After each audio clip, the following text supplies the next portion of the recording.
தமிழகத்தில் ஒரு சில லோக்கல் கேபிள் டிவி ஆப்ரேட்டர்கள் தொலைக்காட்சி மூலமாக பாகுபலி 2 படத்தை ஒளிபரப்பியிருக்காங்கன்னா பார்த்துக்கோங்களேன்.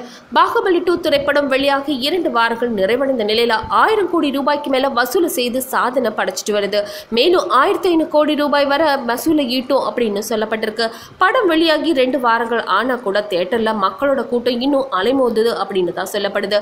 படத்தை பார்த்த பிரபலங்கள் அனைவரும் புகழ்ந்து தள்ளிட்டு வர இந்த நிலையில் படத்தை வெளியிட்ட விநியோகஸ்தர்கள் அனைவரும் ரொம்பவே சந்தோஷத்தில் இருக்காங்களாம். தற்போது வேறு எந்த படமும் வெளியானாலும் அவ்வளவா ஓடாது அப்படின்னு சொல்ற அளவுக்கு பாகுபலி ஒரு பெரிய தாக்கத்தை மக்கள் மனசுல ஏற்படுத்திடுச்சு அப்படின்னு தான் சொல்லணும். இந்த நிலையில பாகுபலி 2 படம் வெளியான அன்னைக்கு இணையதளத்திலும் படம் வெளியாயிருக்கு. அதுக்கப்புறம் திருட்டு டிவிடி வித்த நபர்களையும் காவல்துறையினர் கைது செய்திருக்காங்க.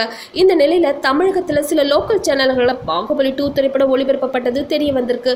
இதற்காக திருச்சி கிங் டிவி ஆபரேட்டர் ஏற்கனவே கைது செய்யப்பட்ட நிலையில அதோட உரிமையாளர் வாசிம் ராஜாவை காவல்துறையினர் தேடிட்டு வராங்களாம். ஏற்கனவே திருட்டு டிவிடி இணையதளத்தில் வெளியாவது முதலியன விநியோகஸ்தர்களுக்கு நஷ்டத்தை ஏற்படுத்தி வரும் நிலையில லோக்கல் சேனல்களை படம் ஒளிபரப்பாவது பலருக்கும் அதிர்ச்சி அளிச்சிருக்கு அப்படின்னு தான் சொல்லணும். இந்த நியூஸ் பத்தின உங்களோட கமெண்ட்ஸை சொல்லுங்க. கூடவே ஞாபகமா நெட் டிவி ஃபார் சேனலையும் சப்ஸ்கிரைப் பண்ணிடுங்க.